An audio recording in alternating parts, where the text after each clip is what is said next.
Welcome back, subscribers, and welcome new viewers.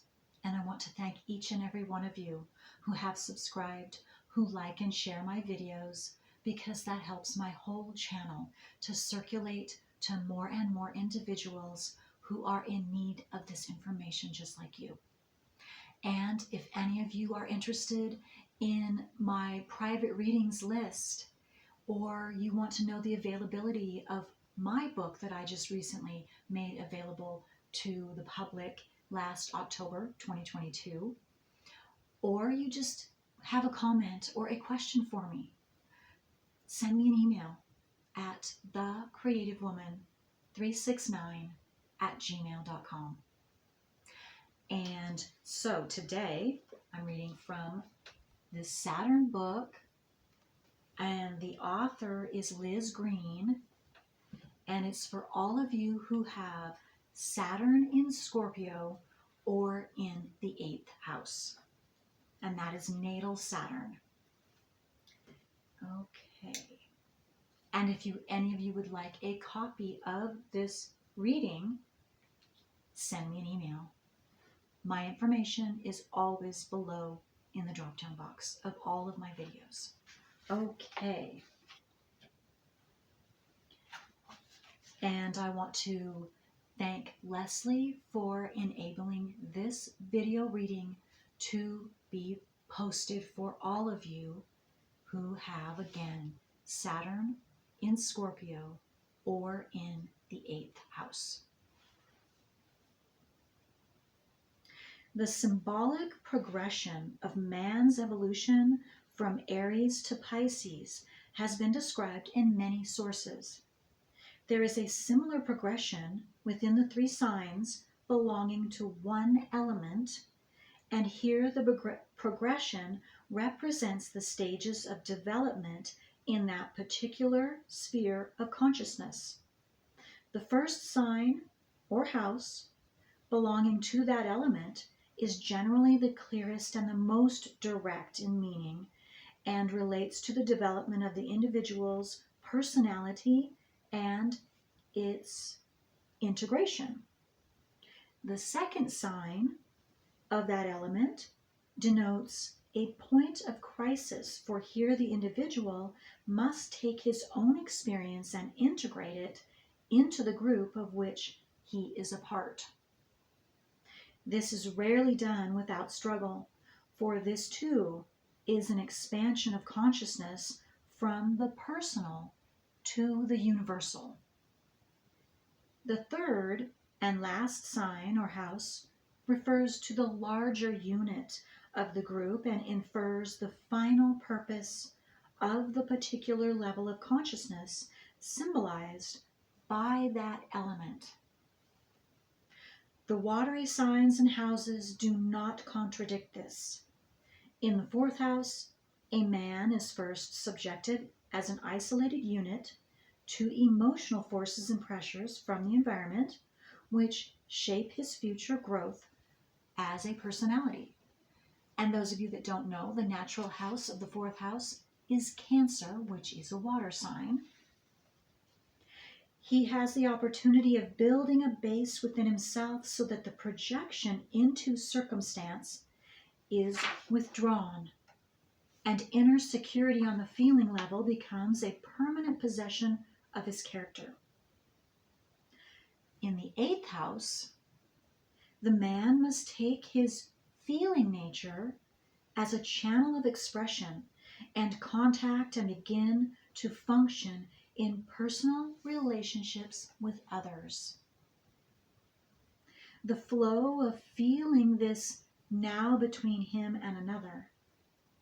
Finally, in the 12th house, again, which is the natural house of Pisces, he has the opportunity of taking the wisdom he has acquired from his experiences and offering it to the group in service for the group development. He's no longer an isolated unit, but part of a larger, evolving life. This is a helpful way of viewing things, which is useful to remember in considering Saturn in the 8th house, for this house is probably the most misunderstood and maligned of all the houses in the horoscope. This house is primarily described as either the house of physical death, which suggests that it has no value or activity outside that brief moment when we take leave of the physical sheath, or as money received from others, a description which is an insult to the complexity and power of the sign and planet associated with the house. Both interpretations are valid as far as they go, but they do not help in an understanding of Saturn placed in the 8th, beyond the reading of a death in old age and the denial of inheritance. And both of these readings are frequently mistaken. The interchange of finances between two people in partnership may be one of the byproducts of the house, but it is only when the meaning of money as a symbol of emotional values is understood that the more complex meaning of money received from others becomes clear. Death itself does indeed come under this house, but there are many kinds of death, and most of them are not physical. And every death is followed inevitably by a rebirth, because it is only the form and not the life which inherits the form that dies. As a watery house, the 8th deals primarily with emotional exchange, as opposite from the 2nd house, that which has physical value and meaning, and which constitutes stability and self-sustenance, becomes that which has emotional value and which constitutes stability of feeling. It is in the 8th sign, Scorpio, that we may find a clue to the significance of this house in matters of sex, emotional crisis, and the death and rebirth of the instincts as purified desire. This is primarily a house of crisis and refers to those points in life where the emotional ties to others force a man to the realization of some vital area of his own feeling nature, which must be recognized, examined, and purified. Here, money becomes a symbol of emotional dependence or freedom. For in our society, it buys freedom or bondage in marriage, and our sexual values are largely colored by our finances. So often in the 8th house, there exists the enactment of a struggle which appears purely material and which is really emotional in origin.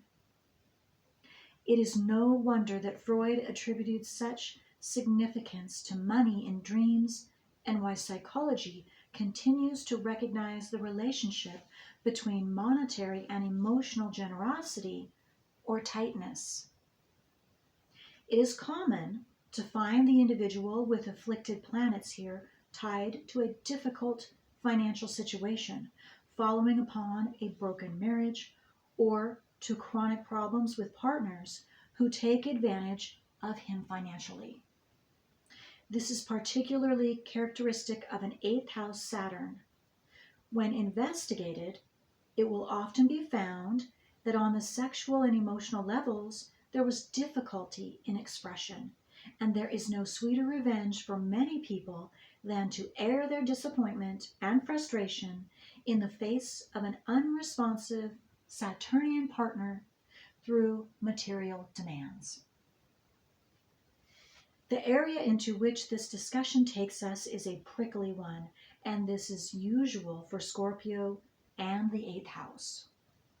However, although the previous statement may seem inordinately hard, it is ironic that in our society, the prostitute, who is at least honest about the wares she sells, is despised and generally ends up in jail, while the wife, who fundamentally plays the same role and buys her security with her body, is glorified because society condones this mask. There are a great many women who trade their sexual favors for a legal tie which promises them financial security, and a great many men who buy these favors in exchange for what they have been euphemistically termed a husband's rights. There is much rubble which must be dug through where our present attitudes towards sex in relation to money are concerned, for we are still following the feudal concepts of family financial structure. In spite of the efforts of more enlightened souls, it will take another generation before we can begin to understand that the real nature of sex has nothing to do with the physical world at all, but is the reflection of emotional and mental energies, which are in turn the reflection of still more complex energies. Money and sex are still too complex for the average man to understand, except in a literal way, and consequently, we have a tremendous amount of confusion to wade through before the alchemical union of two people into one is understood.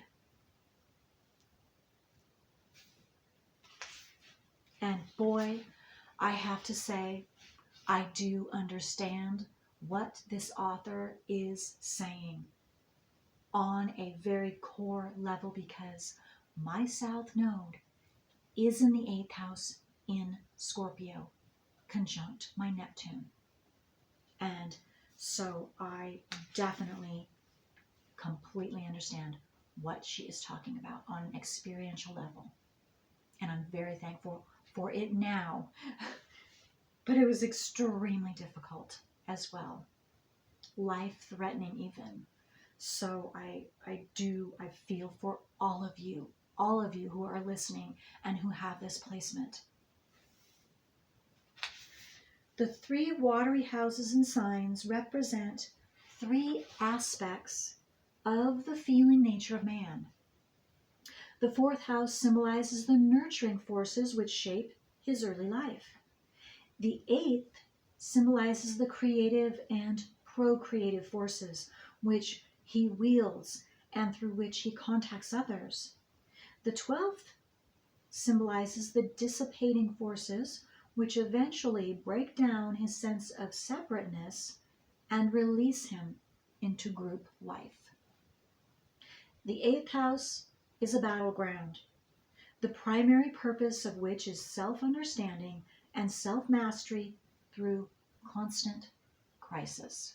And boy, again, yes, I understand this on an experiential level. Absolutely. There is no greater battleground or stimulus to crisis than the energies which are released through the apparently wholly physical act of sex. The union which occurs on the level of the feeling nature produces a flow of energy which takes a man for a brief moment out of himself. It is virtually the only time that he can feel himself to be at one with another human being. It is this intimate emotional oneness to which the sexual aspect of the 8th house refers. There is a death of the individual awareness and the birth of a mutual awareness, for which reason the Elizabethans called the sexual act the little death. Unfortunately, there are many people who are as frightened of the apparent emotional vulnerability inherent in this as they are of death itself.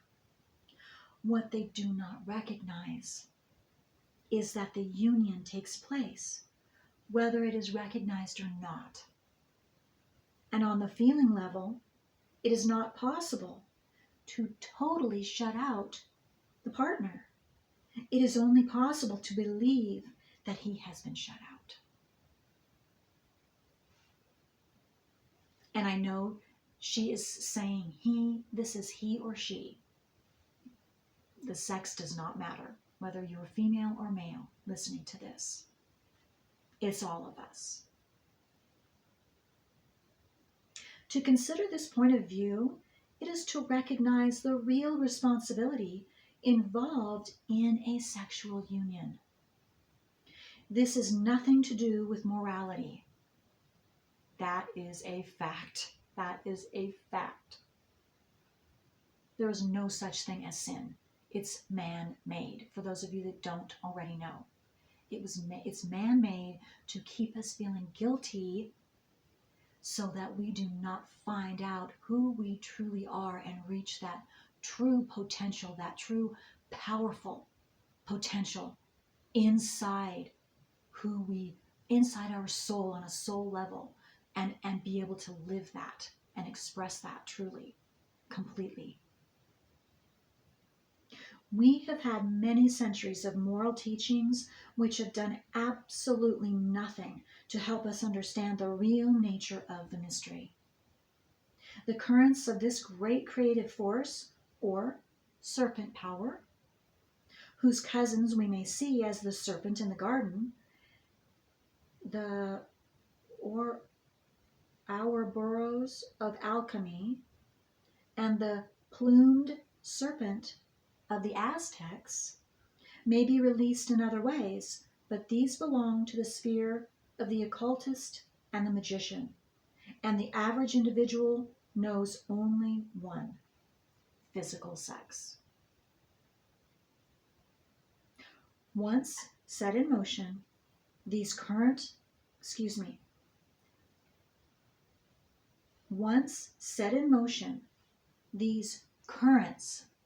bind and alter both souls involved. All states of consciousness which involve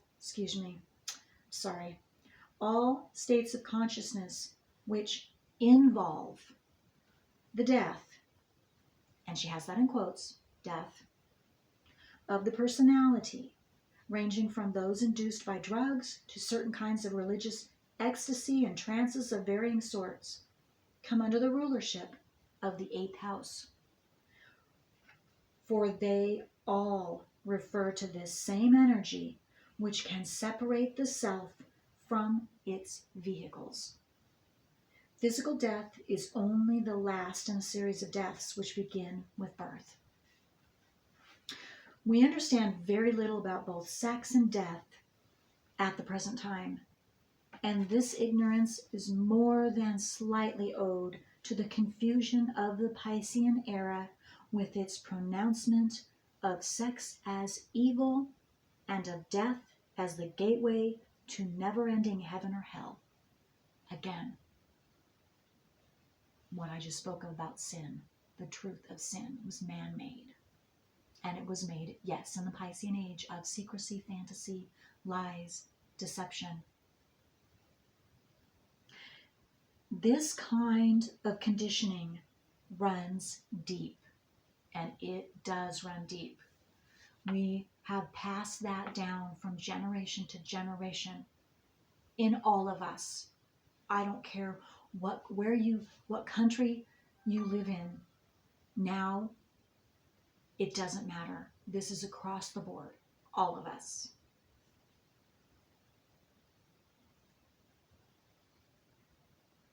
This kind of conditioning runs deep, as it has been with us for 2,000 years, and even the more liberal-minded and scientifically inclined have the same collective heritage of fear, superstition, and fascination about this area of human experience.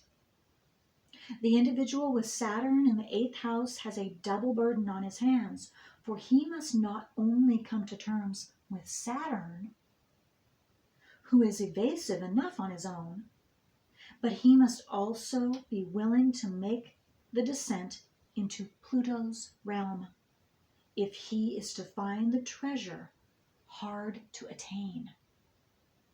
It may be said, however, and with no attempt at poetry, that the person who accomplishes this possesses the key to his own immortality. Yes, I absolutely agree with that.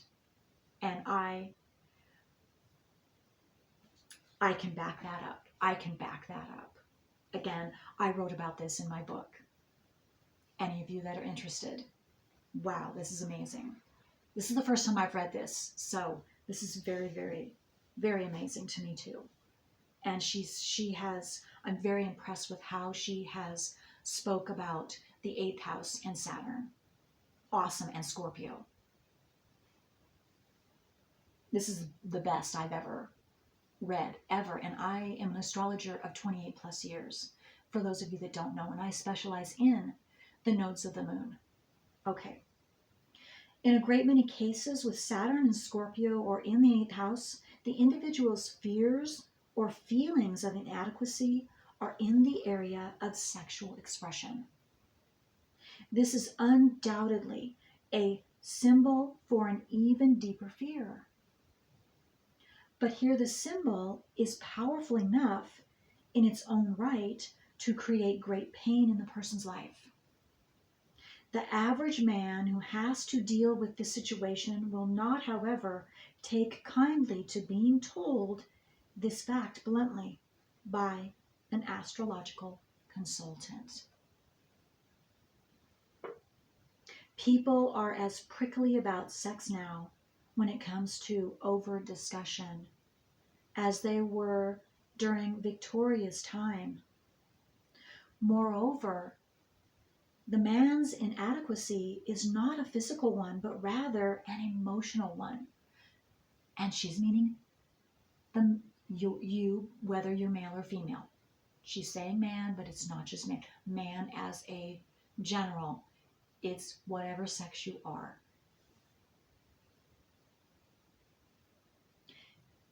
This is a watery, not an earthy house. That's why it deals with emotional. It's an emotional inadequacy, not a physical one. Saturn in the 8th is often linked with impotence or frigidity, but these are also not physical problems. And the physician who attempts to cure these problems through hormones alone is committing a grave error. Exactly. You are dealing with it right now. You are in the beginning phases, all of you listening to dealing with this and you taking care of this emotional issue, this blockage, which is why you had Saturn in Scorpio in this life or the 8th house. Saturn in the 8th house this life. So that you can take care of this. This is what you are to take care of. You have the privilege to do. This is awesome. Because again, this has been passed down, as you know, for ages. And you're probably the first group to begin to take care of this. You listening now. Because we are now in the beginning stages of the Aquarius age. We're coming out. We've just come out of the Piscean age.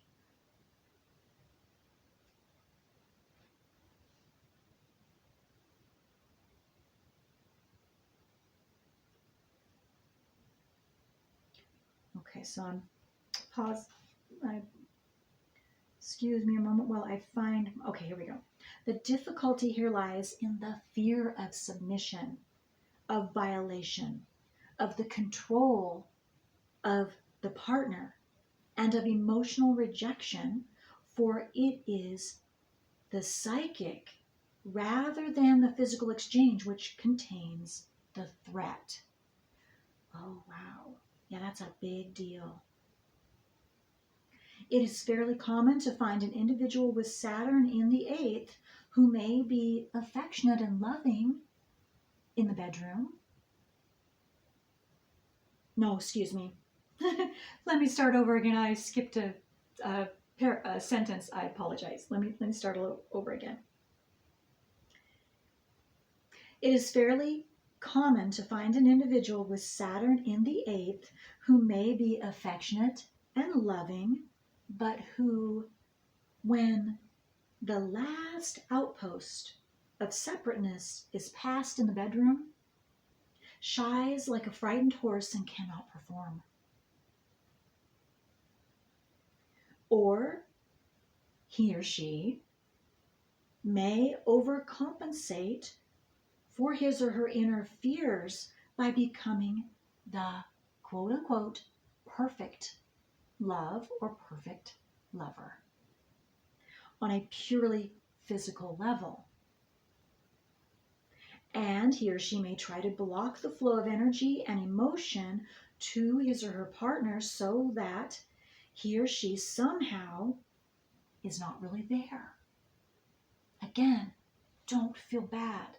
This is what you have done, or you are doing, or you will do, because you have Saturn in Scorpio or Saturn in your natal 8th house. However subtle this mechanism is, it can be deeply frustrating and disturbing to the partner, although it may not be recognized on a conscious level by either person. Okay, I need to see what time it is. Okay, we're still good with time. The individual may not be aware that anything is wrong, except that somehow it is always faintly disappointing, and he or she is never able to achieve the satisfaction his or her fantasies tell him or her is possible. It takes an unusual degree of honesty to look directly at the subtle patterns which surround an 8th house Saturn, for there is, at the same time as fear, the overcompensation of great value placed on performance in our present era. No wonder that these people have such trouble with money during and after marriage. They may easily find themselves under financial obligations concurrent with the amount of frustration they have unconsciously inflicted on their partners. As with all Saturn positions, two extremes of behavior are possible. The effects of overcompensation can help to produce the overtly promiscuous person who is not truly motivated by physical pleasure, but who is trying particularly hard to be quote unquote sexy, because he or she is dimly aware of a fundamental problem in relating emotionally to another person. Here, Saturn again tries to make an emotional value into a physical one with little success. This kind of behavior is prevalent now because there is a great emphasis on sexual freedom as the reaction to too much restriction in the past. Both are extremes, which are part of the natural process of evolution, which are unpleasant in themselves, for fear permeates from them both. It is naturally wise for the consultant astrologer to express diplomacy when dealing with 8th house matters, for he may be inviting a punch in the mouth otherwise. But with this kind of 8th house Saturn, we are reminded of that wonderful Shakespearean line, "Methinks thou dost protest too much." This is reminiscent of the 4th house Saturn, who adores his family, who had a wonderful childhood, who had no problems whatsoever with either parent. On the other hand, the person with Saturn in the 8th may cloak his fears with the garment of strong religious or moral convictions, of a particularly intolerant sort, thereby declaring as sinful that of which he or she is essentially afraid. Again, this is what you will do or have done in the past, present, or your future. So don't feel bad. Please don't feel bad. I do understand. I really, really do. And I feel for you. I feel for all of you. But you can do this. You can do this, and you will feel so free. Free. Completely free. And this is something, once you've worked through this, no one can take that freedom away, ever.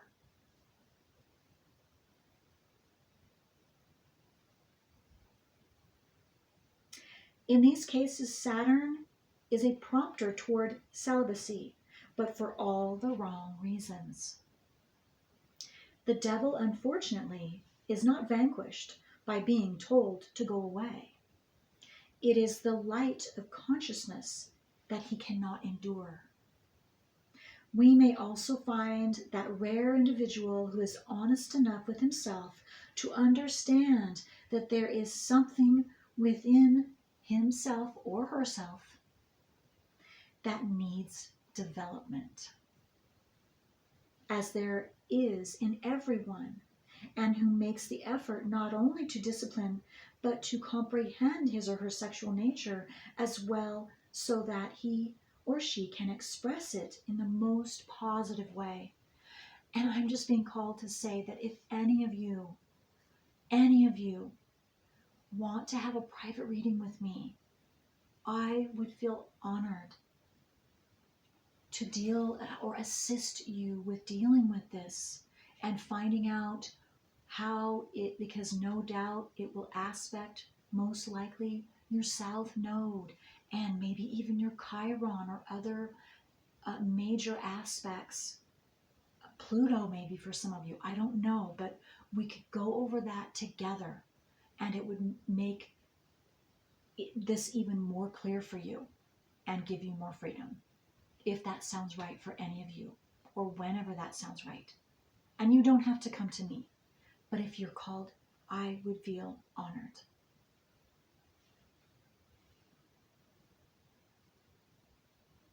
We may also find that rare, okay, here we go. In all cases, however, the fascination with death and with sex is very great, although there may be fear or disgust at the same time. Again, you're going to have both of those. So don't beat yourself up. Don't feel guilty. Don't feel bad. But this is why Saturn in Scorpio or Saturn in your 8th house. It seems that a characteristic pattern of the person with an 8th house Saturn is to be let down emotionally by others, and often in the most intimate and painful way. And it is in this pattern that a clue to the larger purpose of the placement may be found. So through that pain, you have the ability to find the baby, find the positive, which you can gain. There is frequently a denial of deep emotional contact in childhood, and as Saturn has some connection with the father, this placement often occurs where the father dies or is emotionally cold. Often the individual grows up in an environment where very little physical expression occurs, or where the sexual problems existent between the parents have filled the atmosphere with hostility and fear. There is some link between the father and the sexual energies, although this may be very subtle. Often it is not subtle, and beatings or assault occur. The effect, whatever the actual circumstance, is a feeling of isolation and loneliness, and the awareness that no one can share or alleviate the scars. For Saturn in the 8th house carries deeper emotional scars than any other Saturnian placement. And the wounds are slower to heal. And what I'm feeling the need to say for all of you with this placement, which no doubt you probably had anger if this happened, if any of this happened with your fathers, or even mother, I'm getting for some of you, but they're saying father because father, Saturn, or authority figure, maybe it's grandfather or teacher or whatever that is. But whatever that torture that you have gone through, it has everything to do with this Saturn placement. So it is not the fault of any of your fathers or grandfathers or any authority figure, because this might be hard to understand, but they were actually assisting you because you were going to be going through these experiences, assisting you to bring this out into your conscious awareness so you could take care of this and stop this. Because it's a generational issue, no doubt, most likely for most of you. Okay, one more paragraph. Let's see what time we have. 36, I have enough time. Okay. The emotional isolation with an 8th house Saturn is even more acute than with a 4th house Saturn, for the emotional needs are far more intense and directed toward individuals. Yes, and it being Scorpio anyway.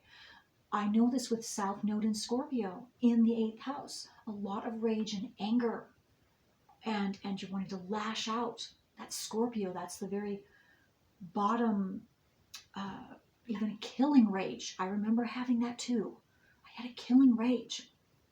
And yes, that would be guilt producing and all of that. You have the whole spectrum of emotions and feelings and secrecy of, and even denial of maybe those feelings for a lot of us. But that's all part of it. It's all part of it. So don't feel bad.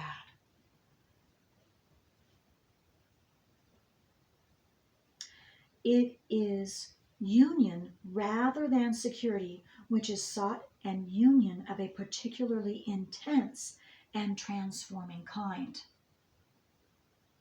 The individual often feels that through another he can be reborn and can achieve awareness of his spiritual nature. The lesson with Saturn, of course, is that one must do it himself. The transformation and resurrection into higher consciousness, the deep knowledge and mastery of the unconscious, must come from within the man or woman, him or herself. And this is what you are beginning to do right now. All of you listening, you are beginning to bring this out so that you can take care of this, because you are the only one that can. And you'll be taking care of it not just for yourself, but for all of your ancestry who have come before you. That is a big deal. That is a big deal. Bless all of you.